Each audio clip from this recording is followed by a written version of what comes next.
Okay, fireworks. Dee's not feeling very well, so maybe we'll be able to make up a little time here. Okay. Just really quick, an update. So the Illegal Fireworks Ad Hoc Committee has been striving to collect community feedback as well as do research on the illegal fireworks topic. On February 6th, Commissioner Kolstad and I attended the Stop Illegal Fireworks committee meeting, and it was in District 3 at a community leaders meeting. We had a chance to hear further discussions on their concerns, and it looks like the number one priority right now is to reactivate the online tool. I believe that online tool, if reactivated, would empower a lot of neighborhoods and residents to enter, whatever it is that they're seeing out in the community. Maybe it's an address that they have, or some photos or some video. I don't think it allows video, but you could definitely put a link for like a YouTube link if you respond to the fire department, whoever that point of contact is. We did get a nice flyer that the Stop Illegal Fireworks Committee made, and it's really nice, and it's very detailed. It lists all the council member and the mayor's email addresses and phone numbers, and they're also looking to recruit. So if you're interested in this committee, there is the contact information on this flyer, and they can give you more details on that. Item number 2 is I've been in contact with, we actually established a new contact from the SJPD Communications Unit, and that new contact is Joey McDonald, and I believe it's actually referenced here in the update that Pete did. And she is the communications manager, so she's a very good contact if you have any questions regarding dispatching or the communication unit in general. We made another contact with the communication unit, and her name is Sharon Fisher, and that's actually this little contact in this piece of paper that's been floating around. Sharon Fisher is the supervising public safety dispatcher and the training unit manager. So if any of the community leaders are interested, or per se community groups, are interested in having a presentation from the communications unit from SJPD, give Sharon a call or email, and she can have, help you arrange that. As a bonus for the commissioners, our neighborhood's commissioners, I've asked if there's any way that the commissioners could do a sit-along with the dispatchers, and they said of course. However, they would want us to do a presentation in the community first before we get that arranged, but it's definitely something to look forward to. That's pretty much it right now. Thank you. Any questions for Dee? And we'll do the usual ad hoc report thing. We'll go around the table, and we'll start over here with Mimi. Okay. If you have no questions about fireworks, just pass on. I want to say that this year fireworks were so much less at New Year's in my neighborhood than they have been in the past. So I think there is some effort just by the awareness that's happening out there, because it really wasn't as bad as has been. Okay. That's it. Pass. Pass. Jim? No, Question or pass? I'll pass. I'm on the ad hoc committee, so. Robert? Yes, we put out our association a newsletter, and of course it goes to 927 home sites, and we also added the issue of fireworks, and I believe Mr. Fleming attended one of our meetings, and he can add to that too if he likes to. And of course, we are working very hard at this, and so New Year's we had a lot less firework going on in our areas, and we're grateful for that. Okay. Can you tell me a little bit more about the areas that Can you speak up, please? Could you tell us a little bit more about the areas that experienced less of fireworks in District 7? Yes. West Evergreen experienced less. Lanai Cunningham, which is now called Tropicana, experienced much less. That was a really bad area for fireworks. The one that's still across the street from King Road and Tully, that's Meadow Fair. They experienced some fireworks, but not as much as in the past. But in our area, almost nothing at all. That newsletter really helps out a lot, because we also put, there's a fine. Okay. Whoever's caught, they'll have to pay a fine. Beautiful. Mhm. You could share that flyer on there. Sure, absolutely. John? Just a comment that in my District 4, Chinese New Year was actually more prevalent than 4th of July as far as activity that went over a week. So I kept hearing that from lots of different channels. So I think the 4th of July is not just the 4th of July, it's other events. And unfortunately, it's a celebration, we get that, but the frequency was quite high in District 4. Good comment.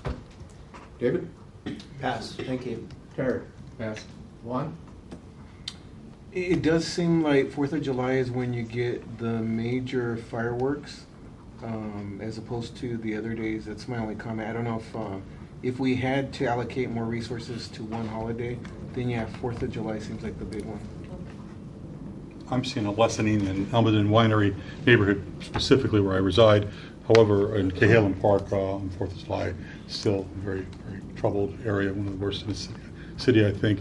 And I am seeing seemingly more around Chinese New Year Tet rather than 4th now. So maybe there's some language translation or something that needs to have, or signage or communication that needs to happen. Thank you. Jonathan? Yeah, I would say in District 7 near the fairgrounds neighborhood, Lunar New Year, that whole week, that's a problem.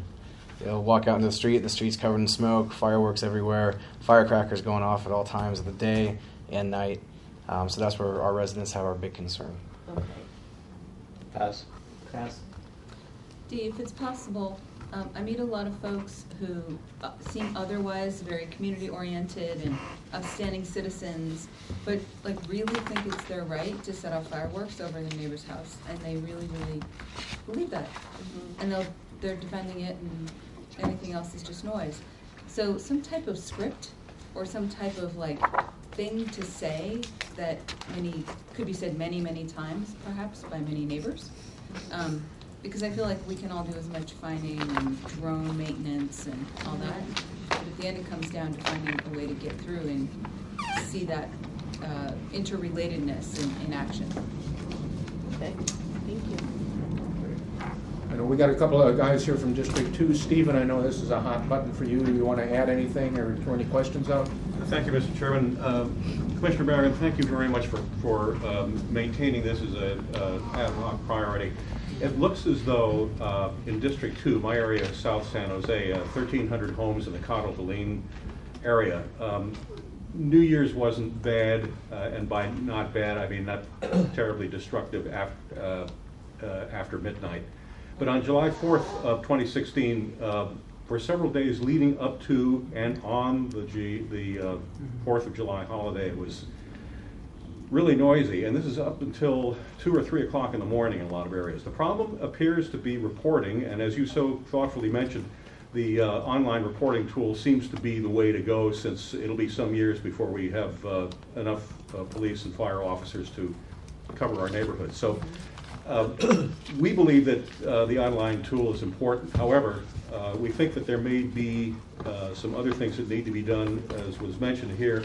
Education being a very strong priority for the whole community, how dangerous it is to oneself and also one's neighbors, and also the idea of needing some way to report violations online involving citizens and possibly paid employees other than non-sworn city employees who might be empowered to witness violations at particular street addresses and report them online, so that they could result in more citations, and that the citations be publicized to help the education effort. You can speak privately. Thank you again, Commissioner and Commissioners, for keeping this a hot priority. Please keep it up and keep the pressure on the City Council. Thank you. Sure. If I may, just a thought. I've always thought this in my community. And I don't propose we do it here or now, but get like State Farm, whatever the top 3 homeowners insurers are and get them involved. And I'm gonna guess that a notice that says that your premium's gonna go up 50% because this is a high-risk drought, blah, blah area. I don't know what that would do. I don't want my premiums to go up, but I'm thinking of who has a vested interest, who can enforce a penalty. It's a real penalty, but that doesn't rely on any type of surveillance. And they can announce it years in advance and say, look, you know, if you guys don't get a handle on this, this is what's gonna happen. Because it will happen. Right. I mean, whole tracks are gonna burn down. So, And just to add to the insurance part of it, I believe that if you are liable for a fire in a home, don't you have to pay for city services? I had this issue. Yeah. My neighbor actually You do. did almost set my house on fire. If you're It was found guilty of it. horrifying. Negligence. Can we, this is getting a little bit too Okay. Okay. back and forth, let's get it down, yeah. Good Greg, do you have anything to add to this? No, Pete, thanks a lot, and I appreciate it, and I echo what Steve said. I'd like to get a copy of that flyer, if I could, for my neighborhood association. Absolutely. The flyer's up on the neighborhoodscommission.com. Okay, so, oh, here's. Here's some extra ones. Oh, here's Yeah. extras? Oh, I didn't know they were being passed on. Great. Okay. Thank you, we made up about 4 minutes there. We're still behind, but we're doing much better.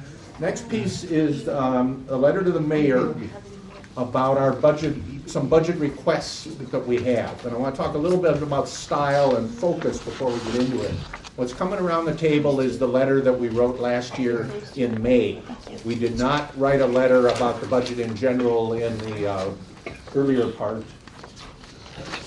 We did not write a letter earlier last year in this initial section. So you remember this, the sequence that happens is the mayor kind of kicks this off with the March budget message, which will be on March 17th this year. So we want to get him any little seeds that we want to plant in for him so that he can pass that information on to the city manager's office so they can begin to do the actual work of it. So in past years, and ever since this commission was born, we've run down every little bit of the budget and made comment on it. You know, we think a sales tax increase would be great. We think the mayor's gang prevention task force is wonderful, and let's keep going and everything. My thinking is that that dilutes what we have to say. If we have a comment on absolutely everything that's in the budget, you know, if I'm the mayor, why would I read that? I know more than we do. You know, so I'm going to sit there and go through this, and about halfway down the first page, I'm just going to say, somebody else please go read that. So I would like us to focus this year on very direct, specific things. We kind of did it last year. I'm sorry, I'm shaking so much with my drugs. What are we doing? Yeah, Am I doing my yes, thing? this is your thing now, yeah. Okay, so I'm gonna drive, and in future meetings, perhaps ask others to drive. I But can't. I don't wanna miss every I can't type session. anymore with this thing. I'm bad. Oh. What are we doing? So we have 6 ad hoc committees this year. 2 of them have actual budget needs. One of them is the public safety staffing, and what we want to do is advocate for additional 911, 311 call takers. And so that's a key piece of that, and that's something I think that we really want to say. The other thing is, and we've been talking about fireworks, is the fireworks ad hoc is saying they've got this online reporting tool, but they're only going to crank it up in May, run it through the 4th of July, and then shut it back down because they don't have the staff to actually take the stuff in and acknowledge the things like that. So it's a staffing issue there also. And the meanwhile, the equipment is sitting there, it could be used, there's just nobody to do the actual work. So what you see up in front of you is my proposal of how we ought to do the letter this year. And a little bit of background about how it worked with ESD. So last year we wrote a single request that said, we think what environmental services is doing about illegal dumping is great. Would you throw some extra money at it? It occurred in the March budget message. They got the money that they were looking for, and then later on in the year, the city manager actually plunked $300,000 into the budget that he controls, saying, let's do another big compactor truck. So if they go pick out a sofa, they can put like 1 or 2 of them in the truck, and they have to drive it back to the yard. By dropping $300,000 on this thing, they can jam like 10 or 12 in them, I understand. My numbers could be off, by the way. But they get a lot more, they're much more efficient in the thing, and they can do more collection when they do it. So they listened to us last year, and to me, that this is the model of how we want to do this. We go with our ad hocs and with the entire commission, we find out what are the priorities that we want to work on. Then we sit down with the departments and say, you know, okay, fire, what's the problem? Why does it take so long to get through? They explain to us that what our biggest problem is really the call taker. Then we go back to the mayor and to the city manager's office and throughout the entire budget thing and say, why don't you give them the money to fix this problem? So this is the model I would like us to do, and so it's much simpler, it's a much more direct thing, and I want to just see how that all works. Can you go back up? Thanks. So, very simple request, okay, as summary thing. I also want the ad hocs to take the lead on these things. The rules are that the chair has to write this letter. There's, you know, but I don't have nothing to say about these things. This is not my work, this is Jim's work, and this is Dee's work. So what we've done is say, here's the basic summary. What we want is call takers and an online reporting tool, and then we'll go down to the detail that they had before for detail. But that gives them the contact information and everything else. Now if you'll scroll up this crossed out part, we talked a little bit earlier, a couple of you brought up the staffing issues. Look up, there was a council study session on January 27th. I was up until 3:30 last night watching this thing, and I only made it halfway through. Yeah. There's an absolute killer section about the innovation. It's all about innovation in the city. And they made a commitment in this thing with their new systems of doing things. They're going to hire 300 people